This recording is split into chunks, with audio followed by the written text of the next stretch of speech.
سورۃ البقرہ پارہ نمبر 1 آیت نمبر 29 آپ کے سامنے تلاوت کی ہے۔ اللہ تبارک و تعالی نے اس کائنات میں ہم انسانوں کو جن نعمتوں سے نوازا ہے، اس آیت کریمہ میں ان نعمتوں کا احساس دلایا گیا اور ان کا ذکر کیا گیا، اور ساتھ ہی ایک بہت ہی عمدہ نصیحت اور سبق ہے کہ جو ہمیں اس آیت کریمہ سے سیکھنے کو ملتا ہے۔ چنانچہ اللہ تبارک و تعالی نے ارشاد فرمایا، هو الذی خلق لکم ما فی الارض جمیعا، وہی ہے جس نے جو کچھ زمین میں ہے سب جمیعا تمہارے لیے بنایا۔ ثم استوى الی السماء فسواہن سبع سماوات، اور پھر اس نے جب آسمان بنانے کا ارادہ کیا تو 7 آسمان ٹھیک ٹھیک بنائے۔ وَهُوَ بِكُلِّ شَيْءٍ عَلِيمٌ، اور وہ ہر شے کا خوب علم رکھتا ہے۔ تو 3 باتیں ہیں اس آیت مبارکہ میں۔ ایک تو یہ ہے کہ خلق لکم ما فی الارض جمیعا، زمین پر جو کچھ ہے وہ سب انسانوں کے لیے بنایا گیا۔ دوسرا بیان فرمایا گیا کہ اللہ تبارک و تعالی نے جو آسمان بنائے ہیں وہ بالکل ٹھیک ٹھیک بنائے ہیں۔ اور تیسری بات کہ اللہ تبارک و تعالی ہر شے کو جاننے والا ہے۔ آیت مبارکہ کے انہی 3 حصوں پہ ہم انشاءاللہ گفتگو کرتے ہیں۔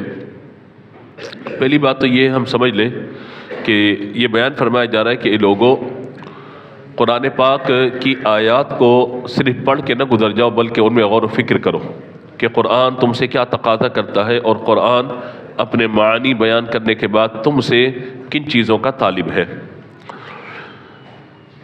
هو الذی خلق لکم، وہی ہے اللہ تبارک و تعالی، وہوا یعنی وہی ہے تمہارا خالق و مالک کہ جس نے تمہارے لیے زمین بھی بنائی اور تمہیں طرح طرح کی نعمتوں سے نوازا۔ زمین تمہارے لیے بنائی ہے، نہ صرف زمین بنائی بلکہ زمین بنانے کے ساتھ ساتھ زمین کے اندر اللہ نے لاکھوں قسم کی نعمتیں رکھی ہیں۔ کس کے لیے؟ ما فی الارض جمیعا، جو کچھ ہے وہ سب تمہارے لیے ہے۔ اسی طرح زمین کے اندر بہت ساری معدنیات ہیں، یعنی لوہا بھی آپ کو زمین سے ملتا ہے، تیل بھی ہے، گیس ہے، دیگر ذخائر، یہ سب زمین کے اندر سے ہمیں عطا کیے جاتے ہیں۔ پھر فرمایا کہ صرف زمین ہو یہی کافی نہیں ہے، بلکہ اللہ تبارک و تعالی نے آسمان بھی بنائے، اور صرف ایک آسمان نہیں بنایا بلکہ اللہ تبارک و تعالی نے درست اور ٹھیک ٹھیک 7 آسمان تمہارے لیے بنائے۔ اور کیسے بنائے کہ ہزاروں سال گزر گئے آسمان بنے ہوئے، مگر ان کے اندر کوئی بھی پرانا پن ظاہر نہیں ہوا، اور نہ ہی کبھی ایسا ہوا کہ ان آسمانوں میں کوئی کمی ہو جائے۔ یعنی اتنے وسیع و عریض اللہ تبارک و تعالی نے آسمان بنائے، اور یہ سب اہتمام بھی اللہ تبارک و تعالی نے انسانوں کے لیے کیا۔ یعنی یہ بات ہے کہ زمین بھی تمہارے لیے، زمین کے اندر جو نعمتیں وہ بھی تمہارے لیے، زمین کے اوپر جو نعمتیں وہ بھی تمہارے لیے، آسمان بھی تمہارے لیے، اور آسمان سے جو نعمتیں، بارش ہے، چاند ہے، سورج ہے، ستارے ہیں، سیارے ہیں، یہ سب بھی تمہارے لیے ہیں۔ تو یہ سب اللہ تبارک و تعالی نے انسان کے لیے بنایا۔ فرمایا کہ اب اللہ تبارک و تعالی جب یہ بنایا ہے، زمین کو بنایا، زمین کے اندر کی نعمتیں، زمین کے اوپر کی نعمتیں، آسمان ہے اس کے اندر کی نعمتیں، پھر زمین و آسمان کے درمیان جو اللہ تبارک و تعالی نے چیزیں پیدا فرمائی ہیں، یہ سب کی سب تمہارے لیے ہیں۔ اب تم بتاؤ کہ کیا اس جیسا کوئی رب ہو سکتا ہے؟ اس جیسا کوئی خالق ہو سکتا ہے؟ اس جیسا کوئی معبود ہو سکتا ہے؟ اب یہ دعوت ہے انسانوں کو کہ جو لوگ شرک کر رہے ہیں، کفر کی طرف آمادہ ہیں، بت پرستی کر رہے ہیں، انہیں کہا گیا ہے کہ یہاں دیکھو سب کچھ ہم نے تمہارے لیے بنایا، اب جب اتنا کچھ تمہارے لیے ہے تو اس کے مقابل تمہیں چاہیے کہ تم کفر کو چھوڑو، بت پرستی کو چھوڑو، شرک کو چھوڑو، اور اللہ تبارک و تعالی کی توحید کا اقرار کرو، اس کے نبی علیہ السلام کی باتوں کو قبول کرو، اور اپنی زندگی اس انداز سے گزارو کہ تم اللہ کو ماننے والے ہو اور اللہ کے رسول کے ماننے والے ہو جاؤ۔ تو یہ ایک دعوت اور فکر دی گئی ہے۔ اب آئیے ذرا ہم ان نعمتوں کی طرف توجہ کرتے ہیں کہ جو اللہ تبارک و تعالی نے زمین اور آسمان کی صورت میں، اور زمین و آسمان کے درمیان جو اللہ تبارک و تعالی نے ہمیں نعمتیں عطا فرمائی ہیں، کائنات کے ذرے ذرے میں اللہ تعالی نے ہمارے لیے فائدہ پہنچانے کا پہلو رکھا ہے۔ دیکھیے زمین ہمارے لیے پیدا کی گئی، آسمان ہمارے لیے پیدا کیا گیا، تو آپ دیکھیے کہ زمین کو اللہ تبارک و تعالی نے ایک فرش کی صورت میں ہمیں عطا فرمایا۔ ایک فرش کی صورت میں زمین ہمارے پاس موجود ہے۔ اگر یہ زمین دیوار کی طرح ہوتی یوں، تو بتائیے ہم رہتے کیسے، ہم چلتے کیسے، ہم زندگی کیسے گزارتے؟ آڑی ترچھی ہوتی اگر یوں جس طرح پہاڑ ہوتے ہیں اس طرح اگر زمین ہوتی تو مجھے بتائیے کہ پھر ہم اس پہ رہائش کیسے بنا پاتے اور ہم زندگی گزارنے میں کتنی تکلیفوں کا ہمیں سامنا کرنا پڑتا۔ اسی طریقے سے آپ دیکھیے کہ اللہ تبارک و تعالی نے زمین کو نرم بنایا ہے۔ ہم کھدائی کرنا چاہتے ہیں، زمین پہ کھدائی کر لیتے ہیں، اور ہم چلنا چاہتے ہیں تو زمین پر چلنا ہمارے لیے آسان ہو جاتا ہے، بنسبت اس کے کہ اگر آپ نے کبھی پہاڑ پر سفر کیا ہو، پہاڑ پر چڑھے ہو تو اندازہ ہو جائے گا کہ پہاڑ پر چلنا اور سفر کرنا کتنا مشکل ہوتا ہے، اور اگر وہاں پر کوئی راستہ بنایا جائے تو وہ راستہ بنانا کتنا مشکل ہوتا ہے۔ زمین پر تو یہ ہے نا کہ زمین کو ہموار کیا سیدھا کہ اور راستہ بن گیا، اگرچہ روڈ پکا نہ بھی ہو تب بھی گاڑی چلانے کے لیے، پیدل چلنے کے لیے راستے بن جایا کرتے ہیں۔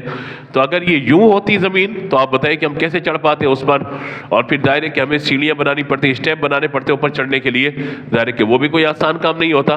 اور پہاڑوں پر آپ دیکھیے کہ جگہ جگہ پتھر اور سخت، اور پھر اگر بندہ تھوڑا سا اوپر چڑھتا ہے نا، اگرچہ اچھے شوز اس نے پہنے ہوئے ہو، اور وہاں پر پہاڑی پتھر جو ہے تھوڑا سا بندہ چلتا ہے ان پر تو کیا ہوتا ہے کہ اس کے پاؤں میں درد ہونا شروع ہو جاتا ہے، وہ اتنا زیادہ اوپر پہاڑی پر نہیں چڑھ پاتا۔ زمین پر آپ 15 منٹ چل لیں گے، مگر پہاڑ پر 15 منٹ آپ چلیں گے تو آپ کے پاؤں جو ہے پھر جواب دینا شروع کر دیں گے۔ تو یہ اللہ تبارک و تعالیٰ کا کتنا بڑا انعام ہے، هو الذی خلق لکم ما فی الارض جمیعا۔ اللہ تبارک و تعالیٰ نے زمین و آسمان میں جو کچھ ہے، خلق لکم ما فی الارض جمیعا، زمین میں جو کچھ ہے وہ اللہ تبارک و تعالیٰ نے تمہارے لیے پیدا فرمایا ہے، تمہارے لیے بنایا ہے۔ اسی طرح فرمایا کہ زمین کو اللہ تبارک و تعالیٰ نے ایک سمجھانے کے لیے، امیجن ہم تصور کریں، غور کریں، سمجھانے کے لیے ایک مثال ہے کہ زمین کے اندر ماں کی طرح کی ایک شفقت موجود ہے، ماں کی طرح کا ایک پیار موجود ہے، باپ کی طرح کا ایک احساس اور شفقت اس کے اندر موجود ہے۔ آپ کہیں گے یہ کیسے؟ تو دیکھیے ہم جب زمین میں کوئی بیج ڈالتے ہیں تو دیکھیے زمین اسے اپنے اندر لے لیتی ہے اور اسے پالتی ہے، اپنے اندر سے اسے خوراک دیتی ہے، پھر اسی چھوٹے سے بیج سے ایک بڑا سا درخت بنا کر وہ زمین ہمیں دے دیتی ہے، اس کی جڑیں اس کے اندر مضبوط ہو جاتی ہیں۔ تو یہ سب اللہ تبارک و تعالیٰ نے زمین کس کے لیے بنائی؟ فرمایا کہ اے انسان تیرے لیے ہم نے زمین کو بنایا۔ اور قرآن پاک میں اللہ تبارک و تعالیٰ نے بیان فرمایا، یعنی زمین کے اندر جو کچھ ہے وہ معین مقدار اور اندازے کے مطابق ہے، جس کو جہاں جتنی ضرورت ہے اللہ تبارک و تعالیٰ نے اس کو وہ عطا فرمایا۔ سورۃ الحجر کے اندر نمبر 14 میں فرمایا وَأَنبَتْنَا فِيهَا مِن كُلِّ شَيْءٍ مَوْزُونٍ، فرمایا کہ ہم نے اس میں ہر چیز ایک معین اندازے کے ساتھ اگائی ہے۔ اس کی مثال سمجھیے کیا کہ زمین کے اندر آپ ایک طرف گندم کا بیج ڈال دیجئے، اسی کے ساتھ آپ جو کا بیج ڈال دیجئے، اسی کے ساتھ کسی اور درخت کا بیج ڈال دیجئے، تو ایسا نہیں ہے کہ جو کی جگہ گندم اگائے گا، گندم کی جگہ جو آ جائے گی، انگور کی جگہ کوئی اور بیل آ جائے گی، کسی اور بیل کی جگہ انگور آ جائے گا، ایسا نہیں ہے، بلکہ جو بیج آپ نے ڈالا ہے اللہ تبارک و تعالیٰ زمین سے وہی پیداوار آپ کو عطا فرمائے گا۔ یہ اللہ تبارک و تعالیٰ کی قدرت کاملہ ہے کہ اللہ تبارک و تعالیٰ نے ہزارہا نعمتیں زمین کے اندر رکھی ہیں جو بظاہر ہمیں ان نعمتوں کا احساس تک نہیں ہوتا۔ اسی طریقے سے زمین کے اندر بہت ساری معدنیات ہیں، مثال کے طور پہ سونا چاندی، یہ بھی آپ کو زمین سے، پہاڑوں سے مل جاتا ہے۔ اسی طریقے سے کوئلہ ہے، تانبا ہے، نمک ہے، یہ سب چیزیں اللہ تبارک و تعالیٰ نے انسانوں کو آباد کرنے سے پہلے ان کی ضروریات کی چیزیں یہاں پر پہلے ہی رکھ دی ہیں۔ یہ اللہ تبارک و تعالیٰ کا انعام ہے۔ اسی طریقے سے یہ سب چیزیں ہمیں فائدہ پہنچا رہی ہیں، سب انسانوں کے لیے۔ اسی طرح یہ بھی آپ دیکھ لیجئے کہ زمین کے ایک تو زمین پر چلنے کے اعتبار سے، رہائش کے اعتبار سے میں نے بات کی، پھر اس کے بعد زمین سے جو چیزیں ہمیں میسر ہیں وہ، پھر زمین کے اوپر اللہ تبارک و تعالیٰ نے جانوروں کو پیدا فرما دیا۔ اب وہ جانور کس کے لیے؟ انسانوں کے لیے۔ اور جانور کس کے لیے؟ نفع حاصل کرنے کے لیے انسانوں کا، یعنی انسان اس سے نفع حاصل کرتے ہیں ہر طرح کا۔ آپ دیکھیے کہ اگر آپ کبھی گاؤں دیہات کی طرف جائیے یا کوئی ڈاکومنٹریز دیکھیے تو 15-20 بکرے، بکریاں، دمبے وغیرہ، ایک بندہ لکڑی لے کر بچہ ان کو ہانک کے لے کے جا رہا ہوتا ہے، ورنہ اگر ایک بکرا بپھر جائے، ایک گائے بپھر جائے، ایک بھینس بپھر جائے تو میرے خیال میں ہم 10 آدمی بھی مل کر اسے قابو نہیں کر سکتے۔ اور بقرہ عید کے دنوں میں آپ کو اندازہ ہو جاتا ہے یہ کہ کوئی اگر جانور بدک جائے تو آپ دیکھیں لوگ دور ہٹ جاتے ہیں، ابھی بھائی اس کو بدکنے دو، کچھ دیر کے بعد ہم دیکھیں گے کیا کرنا کیا نہیں کرنا۔ تو اب ایک لکڑی چھوٹی سی ایک بندے نے اٹھائی ہوئی ہے، بچے نے، اور وہ لکڑی لے کر چل رہا ہے، اور جانور اتنے اس کے مسخر کر دیے گئے، اتنے فرمانبردار کر دیے گئے کہ بعض اوقات آپ دیکھیں گے کہ بندہ آگے چل رہا ہے، سارے جانور لائن میں اس کے پیچھے چلتے ہوئے چلے جا رہے ہیں۔ یہ سب کیا ہے؟ اللہ تبارک و تعالی نے یہ سب حضرت انسان کے لیے پیدا فرمائے، اور انسان کو ان کی باغ دوڑ عطا فرما دی، اور ایسا مسخر انہیں کر دیا، ایسا اس کی گرفت میں کر دیا کہ ایک جانور بھی وہاں سے آگے پیچھے نہیں ہوتا۔ آپ دیکھیے بڑے بڑے ریوڑ ہوتے ہیں، اور ایک آدھ بچہ آگے ایک آدھ بندہ آگے گھوم رہا ہوتا ہے، اور پورا ریوڑ جو ہے وہ چل رہا ہوتا ہے۔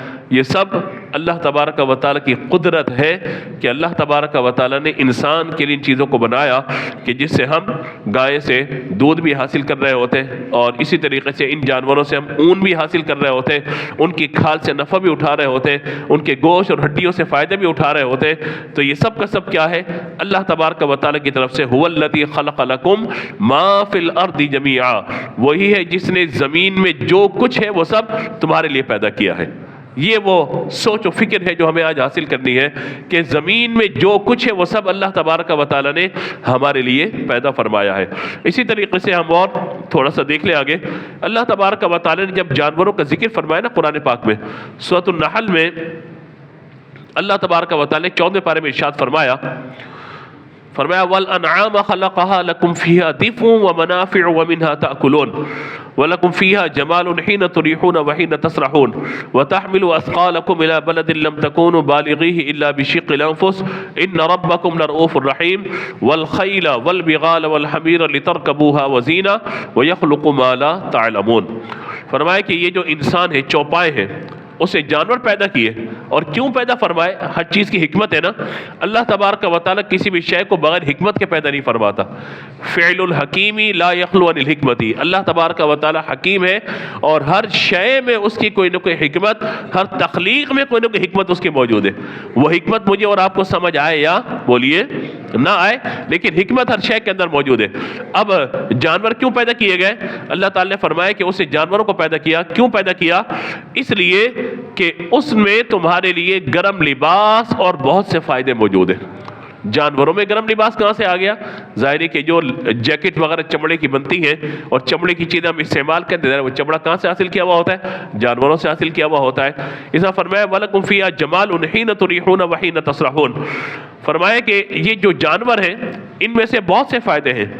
تم ان میں سے ان کی غذا بھی کھاتے ہو، یعنی دودھ وغیرہ کی صورت میں غذا مل جاتی ہے، یا گوشت کی صورت میں جانوروں سے ہمیں غذا مل جاتی ہے، اور فرمایا کہ تمہارے لیے گرم لباس اور بہت فائدے بھی ہیں، اور فرمایا وَلَكُمْ فِيهَا جَمَالٌ حِينَ تُرِيحُونَ وَحِينَ تَسْرَحُونَ، فرمایا تمہارے لیے ان میں زینت ہے، تمہارے لیے ان میں زینت ہے جب تم انہیں شام میں واپس لے کر کے آتے ہو اور جب انہیں چرنے کے لیے چھوڑ دیتے ہو۔ کیا مطلب ہے؟ یعنی یہ زندگی تو شاید ہمیں سمجھ میں نہ آئے، شہر کی زندگی جو ہے، گاؤں دیہاتوں میں آپ چلے جائیں تو جس کے پاس جانور ہوتے نا وہ بڑا مالدار تصور کیا جاتا ہے۔ میرے پاس اتنے بیل ہیں، میرے پاس اتنی بھینسیں موجود ہیں، میرے پاس اتنے جو ہے وہ جانور موجود ہیں، تو یہ ان کی ایک سمجھیے کہ جس طرح پراپرٹی ہوتی ہے نا، ہمارے ایک ایسڈ ہوتا ہے، اسی طریقے سے یہ ان کی مالی منفعت اور مالی فائدے کے لیے چیزیں ہوتی ہیں۔ کوئی معاملہ ہوتا ہے، ایک آدھ بکرا بیچے، ایک آدھ دمبا بیچا، اپنا معاملہ آسان کر لیا انہوں نے۔ شادی وغیرہ کا معاملہ ہوا، ایک بڑا جانور بیچا اور بچے کی شادی نپٹا دی۔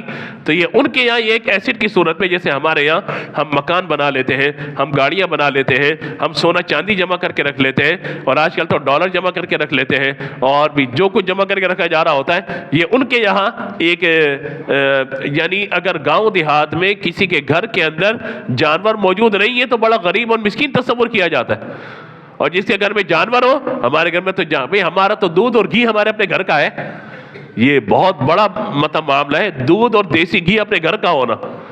اور کہا بھئی دودھ اور دیسی گھی تو ہمارے اپنے گھر کا ہے یہ۔ اور تو آپ دیکھیے نا، آپ یہ ان کے لیے کتنے، اور پھر فرمایا کہ آپ دیکھیے حکمت بیان فرمایا اللہ تعالیٰ کی، جب صبح تم انہیں چرانے کے لیے چھوڑتے ہو تو یہ بھی تمہارے لیے ایک تسکین اور خوشی کا باعث ہوتا ہے، اور تمہارے لیے زینت ہے، عزت ہے۔ اور تمہارے لیے خوبصورتی کا باعث ہے کہ جب تم جانوروں کو واپس شام میں اپنے گھر میں لے کر کے آتے ہو. تو آپ دیکھیے اس دور کے اندر عرب کا کلچر دیکھیے, جس کے پاس بکریاں زیادہ ہیں, جس کے پاس اونٹ بہت زیادہ ہیں, جس کے پاس جانور بہت زیادہ ہیں, اسے بڑا امیر و کبیر وہاں تصور کیا جاتا تھا. اور آج بھی گاؤں دیہاتوں میں آپ چلے جائیں تو سب سے بڑا چودھری وہ ہوتا ہے کہ جس کا ڈیرا جانوروں سے آباد ہوتا ہے یا انسانوں سے آباد ہوتا ہے. شاید یہ باتیں اجنبیت کا آپ کو احساس دلا رہی ہوں, لیکن یقین مانیے کہ اگر آپ کسی دیہاتی شخص سے بات کریں گے جو گاؤں دیہات کا رہنے والا ہوگا, وہ کہے گا جی بڑا امیر و کبیر ہوں, میرا دودھ بھی اپنے گھر کا ہے اور گھی بھی اپنے گھر کا ہے. کیا بھی جانور ہمارے اپنے گھر کے, ہم تھوڑی ڈالڈا کے چکر میں پڑتے ہیں, ہم تھوڑی یہ جو آئل وائل آپ میرے چکر میں, جی ہم تو دیسی گھی کا کھانا کھاتے ہیں جی, اور سکون سے سو بھی جاتے ہیں اور دیسی گھی پیتے. ایسا تھوڑی کہ پانی ملا ہوا دودھ پی رہے ہوں 1 کلو کے ساتھ آدھا کلو فری.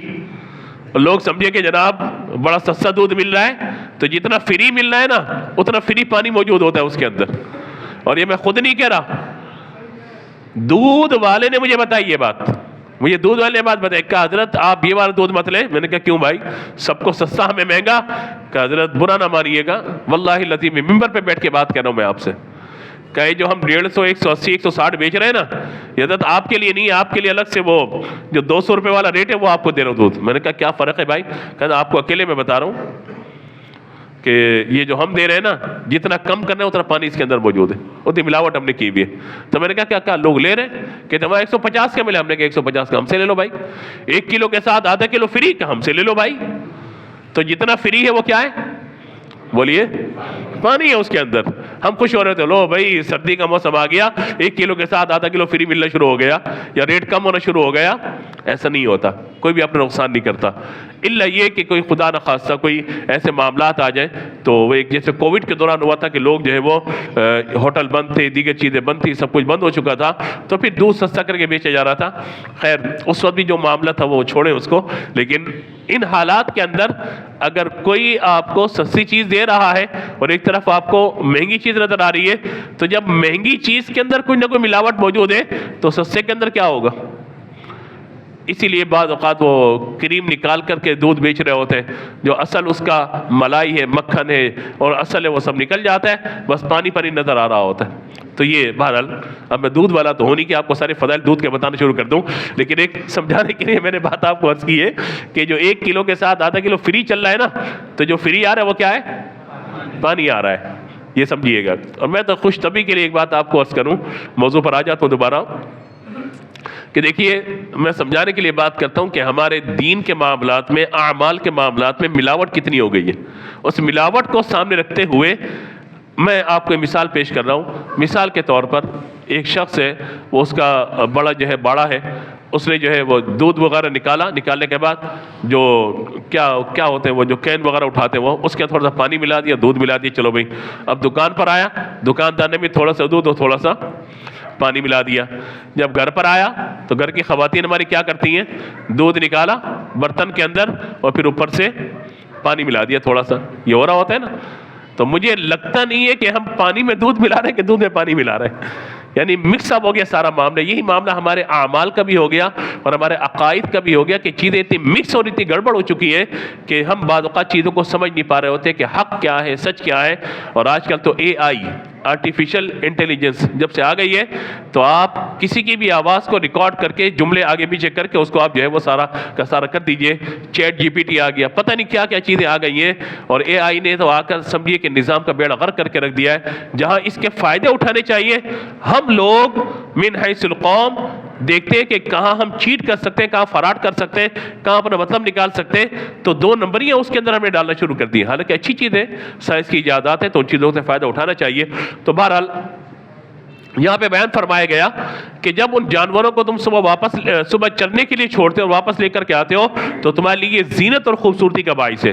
اور آگے فرمایا وَتَحْمِلُ أَثْقَالَكُمْ إِلَىٰ بَلَدٍ لَمْ تَكُونُوا بَالِغِيهِ إِلَّا بِشِقِّ الْأَنفُسِ إِنَّ رَبَّكُمْ لَرَءُوفٌ رَحِيمٌ.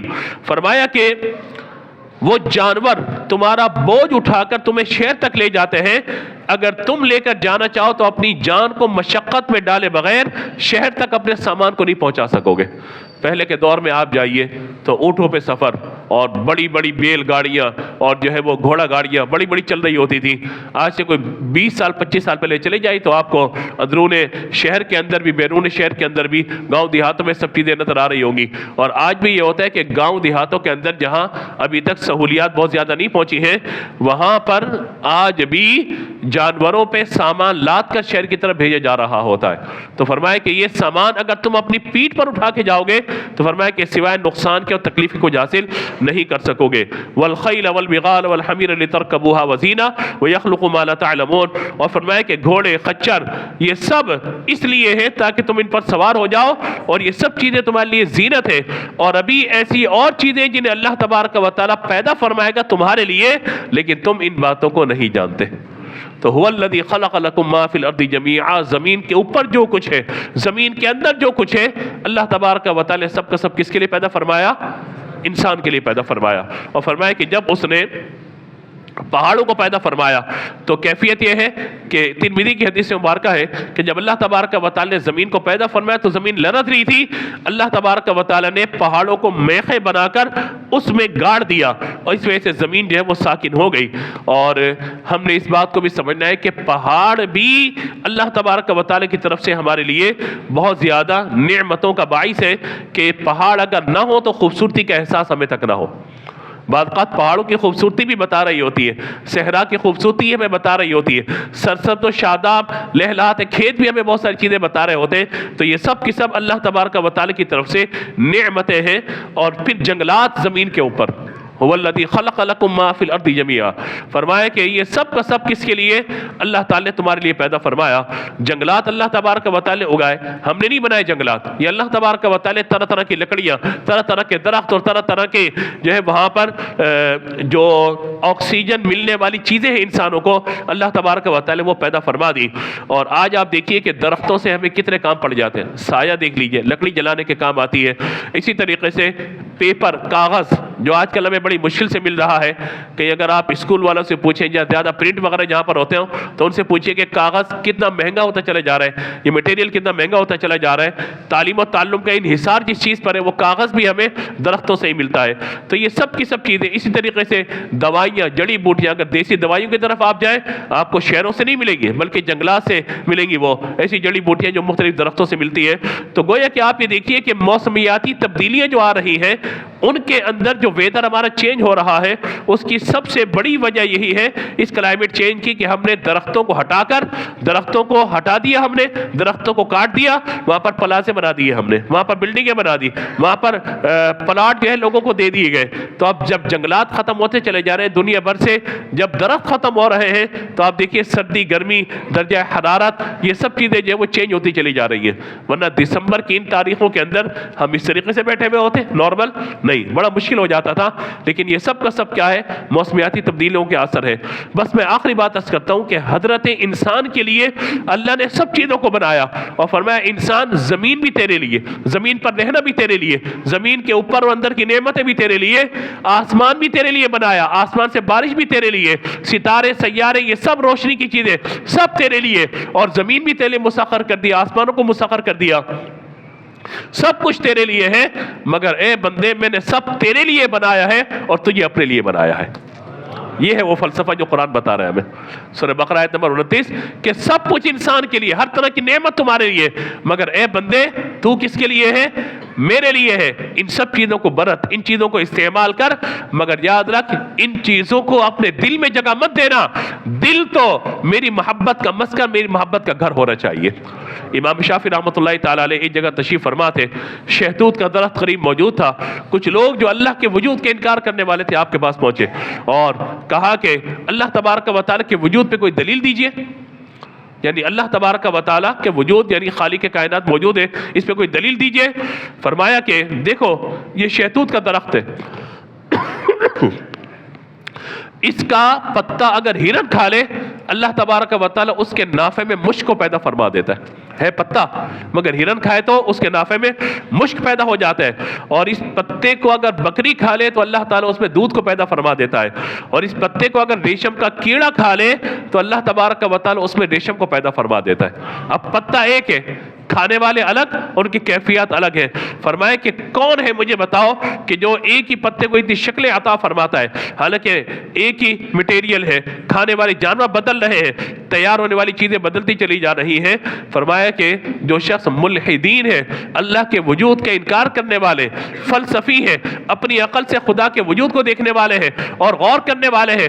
آج لوگ ایسے پیدا ہو گئے اللہ کے وجود کا انکار کرنے والے، اللہ تبارک و تعالیٰ کی تخلیق کا انکار کرنے والے، کہتے ہیں کہ کائنات بس اچانک سے جو ہے پیدا ہو گئی، ایک جو ہے وہ پٹاخہ پھوڑا یا ایک دھماکہ ہوا اور کائنات ماری سے وجود کے اندر آ گئی۔ ہم نے کہا نہیں، ایسا نہیں ہے، بلکہ وہ خالق کائنات جل جلالہ جس نے ہر شے کو قدرت اور اندازے کے مطابق جس چیز کو جہاں ہونا چاہیے تھا، اللہ تبارک و تعالیٰ نے اسی چیز کو وہاں پر پیدا فرمایا۔ جیسا انسان کو ہونا چاہیے تھا، کوئی تصور کر سکتا ہے انسان کو اللہ تبارک و تعالیٰ نے ویسا ہی پیدا فرمایا اور ویسے ہی بنایا، اور فرمایا کہ اسی کو خدا کہا جاتا ہے کہ جس کی ہم بندگی کرتے ہیں اور اس کی عبادت کرتے ہیں۔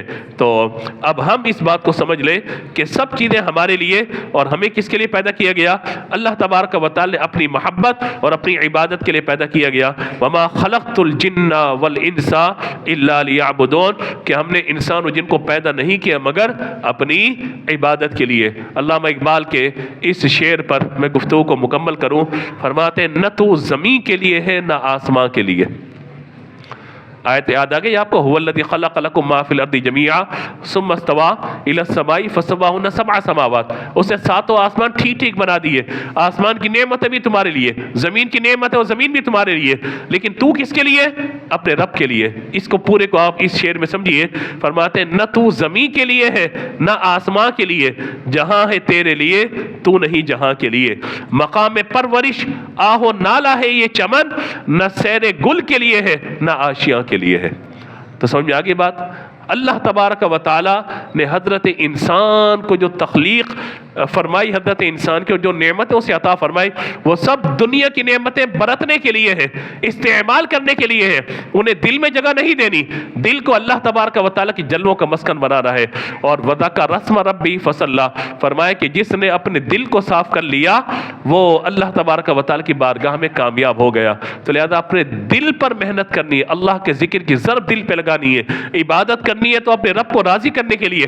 دنیا کی نعمتیں آتی رہیں گی، جاتی رہیں گی، یہ نعمتیں میسر ہوتی رہیں گی، لیکن بندہ اپنے آپ کو اپنے رب کے لیے ہمیشہ اپنے رب کی رضا کے لیے کاموں میں اپنے آپ کو لگائے۔ اور اسی کو صوفیاء کرام نے کتنے حسین انداز میں بیان فرمایا کہ تو دنیا میں رہے، دنیا تیرے اندر نہ رہے۔ تو دنیا میں رہے، دنیا تیرے اندر نہ رہے۔ اور اس کی مثال دیتے ہیں، فرمایا کہ کشتی پانی کے اوپر چلے تو کامیابی ہے، اور اگر پانی کشتی کے اندر آ جائے تو کیا ہوگا؟ کشتی ڈوب جائے گی، تباہ و برباد ہو جائے گا۔ تو یہ وہ فلسفہ، اپنا دل دنیا کی محبت کے لیے بندہ خالی رکھے، یعنی دنیا کی محبت کو اپنے دل سے خالی رکھے اور اللہ تبارک و تعالیٰ کی محبت سے اپنے دل کو آباد رکھے۔ یہی فلسفہ ہے۔ فرمایا کہ هو الذی خلق لکم ما فی الارض جمیعا، وہی ہے جس نے زمین کو پیدا فرمایا اور جو کچھ زمین کے اندر ہے وہ سب تمہارے لیے ہے۔ پھر اس نے آسمان کی طرف توجہ فرمائی اور سبع سماوات، 7 آسمان بنائے، وہو بکل شیء علیم، اور ہر شے کا وہی علم رکھنے والا ہے۔ اللہ تبارک و تعالیٰ ہمیں اس آیت پر عمل کرنے کی توفیق عطا فرمائے۔ گفتگو میں غلطی ہوئی جو اللہ کی بارگاہ میں معافی کے طلبگار ہے، آذان ہوگی، اس کے بعد سنت ادا کیجیے۔